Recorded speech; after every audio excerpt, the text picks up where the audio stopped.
Have you ever wanted to play Nullscape and Minesweeper at the same time? No? Yeah, that makes sense. These two have nothing in common.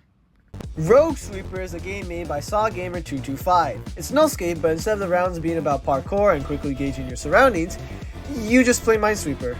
Well, not exactly just Minesweeper. The Nullscape roguelike element of upgrades and enemies are here, and also the fact you can play with multiple people. However, due to this game's low popularity, and a certain Roblox future, you'll probably be playing solo most of the time.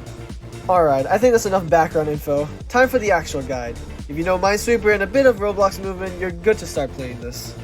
After creating a lobby, you're sent to a little intermission spot before starting the actual game. Upon completing a board, you're given the Nullscape treatment of tree stands to pick between different upgrades, curses, and math symbols? Yeah, that's weird. After selection, you're asked to complete another board with your new hazards and buffs before returning back to repeat. The more boards completed, the harder and more annoying the curses get. Though instead of using golden gifts like Nullscape, you use the tiles from the boards. You can also get tiles from new enemies and a multiplier to tile gain from curses. The more challenging a curse is, or enemy is, the higher the gain. The Minesweeper system in this game is pretty forgiving. Mines will instead just fling the player really far, still usually resulting in immediate death from void, but if you just take a singular step back, you're fine as the blast radius is pitifully small. You do only get 3 lives before the game resets itself, however you also get 1 life back for every board completed, and there are upgrades that increase the room for error. Speaking of upgrades, now this is the part where I discuss every single modifier.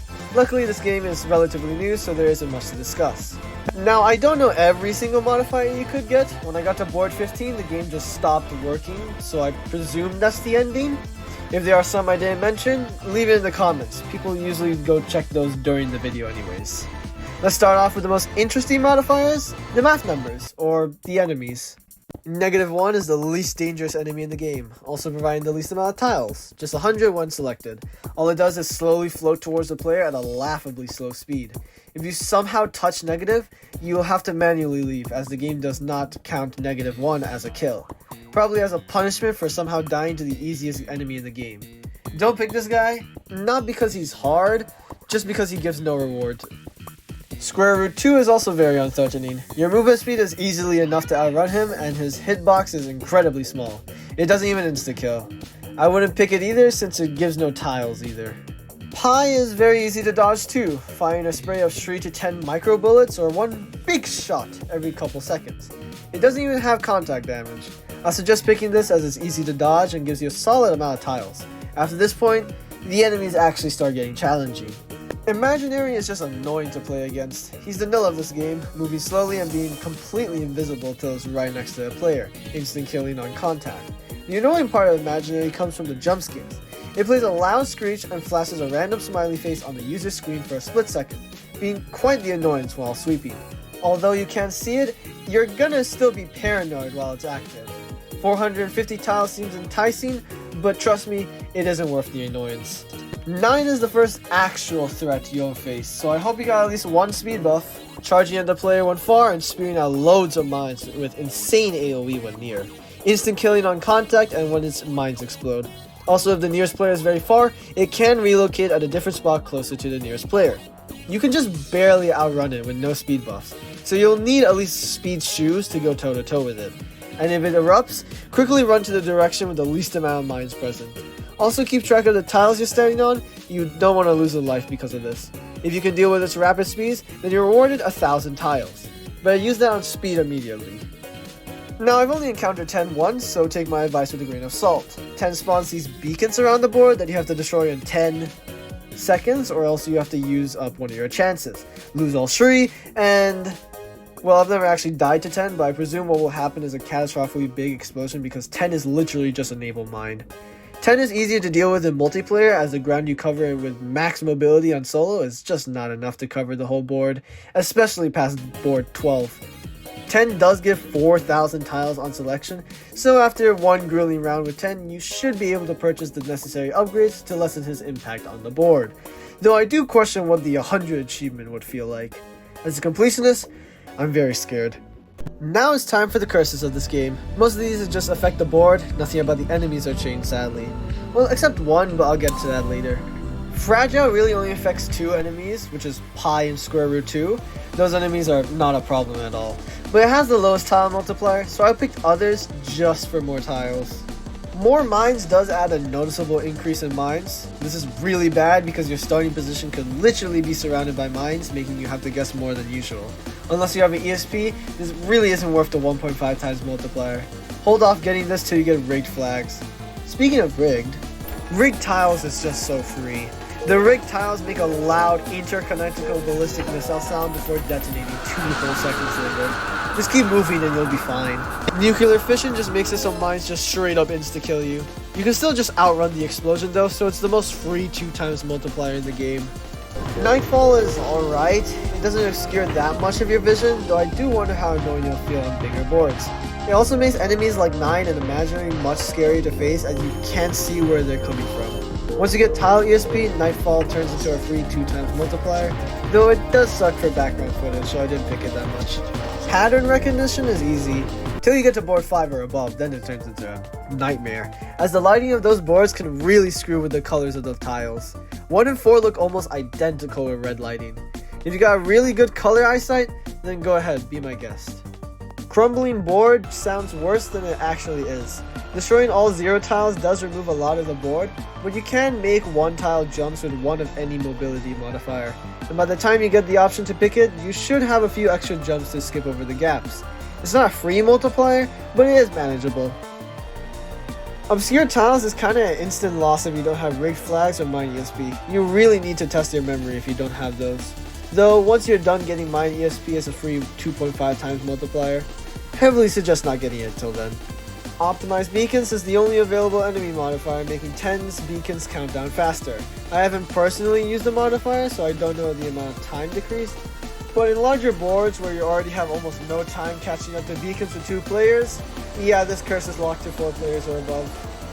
Okay, one last modifier to add is that there is also a thing called Separated Islands, which is found after board 15, and you can, all it does is just make it so it's really difficult to navigate the board. So I suggest getting some tile ESP and you should be good to go. And also just, it's very difficult. It's a 3 times modifier for a reason. This final section will be on the upgrades. This is probably going to be the longest section, I think. Promotion on paper sounds pretty useless. An extra 0.25 tiles per tile is not much, but it quickly stacks up. If you can't afford anything else, I suggest buying this as it can quickly pay itself, especially in higher boards with hundreds of tiles to remove. Extra life is pretty nice. It lessens the stress about losing the round to a mine. Overall, just a nice upgrade. Though, I'll suggest getting speed upgrades before it. You can only get a max of 5 lives though, so... Mine Pacifier helps with giving more extra lives if you're already capped out. Though it does have the added benefit of reducing the impact of nuclear fission. The easiest modifier gets even easier. I'm just going to group the minor movement accessories into one section. Speed shoes and lubricated joints are the most important upgrades, helping with dodging and general board movement. Air boost add-ons is used to counter crumbling board and separated islands, and spring-loaded legs are just useless. You don't buy those. Tile radar is good for getting you out of 50-50s, which is somewhat common in this game, so it's somewhat worth it. Its usefulness falls off in later boards where you have rigged flags or mine ESP to deal with 50-50s, but early on I'd say it's worth, especially if it had more mines as a curse. Ranged tile opener is one of the better upgrades simply because you can focus more on dodging than actually having to walk into tiles. There's a bit of a learning curve when switching on and off your flag so you don't accidentally activate a mine, but besides that, it's pretty worth. Airbag is costly, but it is very worth if you want to go for higher boards. Letting you tank a hit keeps you in the game longer, just don't trip on any of the mines and you should be pretty good. Though it doesn't save you from minor damage like Pi, so keep that in mind. Tile ESP is used for higher boards. I really wouldn't suggest getting this at all till you're at like board 12 or you have the Nightfall curse. It's costly and those tiles could easily be used for mobility upgrades to scan the area better. Less mines is very good for later boards. It's really noticeable how much faster you can complete boards of this size with it, and increases your tile gain even more than other upgrades. And you can also use it for other upgrades. Rigged flags is just mine ESP but only targets 1 tile and is way slower to use. Mine ESP is pretty costly and it does take some boards to get there, so it's worth getting this while you're farming for mine ESP. Speaking of mine ESP, next up is, you guessed it, mine ESP. just trivializes the whole game. Spam click X and flag everything with a mine. All you have to do now is deal with dodging and weaving. Though the green filter is kinda annoying and clicking X every time can be a hassle. If only there was real ESP actually trivializes the game. Just flag everything and walk around. Yes, this even makes obscure tiles and 10 a cakewalk. Exoskeleton isn't an upgrade I've gotten, but from reading the description, yeah, I'm assuming this thing just makes you fly across the map at lightning speeds. It's the most expensive, so you're never getting this till like board 17. If you're going for the 100 badge, well, here's your cheat code. Quickly gonna add this in. Imaginary does have its own upgrade called Medicine. All it does is remove eyes jump scares. It does remove a lot of the challenge Imaginary has, so if you pick the Imaginary, also buy this. Alright, that is every single modifier discussed. Well, all of them I've encountered till board 15. Just remember your 1-2-1 patterns and you're set. Last thing to note is rerolls cost 75 tiles no matter what. They are dirt cheap. Well, there's nothing else to discuss about this game, so I guess that's the whole guide done. Expect this to probably be outdated in like 1 or 2 months, maybe less. I'd like to thank this guy, Ray Judy. I'm not good with names, I'm sorry. Yeah, I'd like to thank this guy for helping me encounter 10 and beat 10. It was sort of annoying having to discuss votes by just jumping. Wish we could have chatted. I hope you watched this video, and I hope to play with you again sometime. For other viewers, remember to play No Escape, since that game is also pretty fun. Well, time for my departure.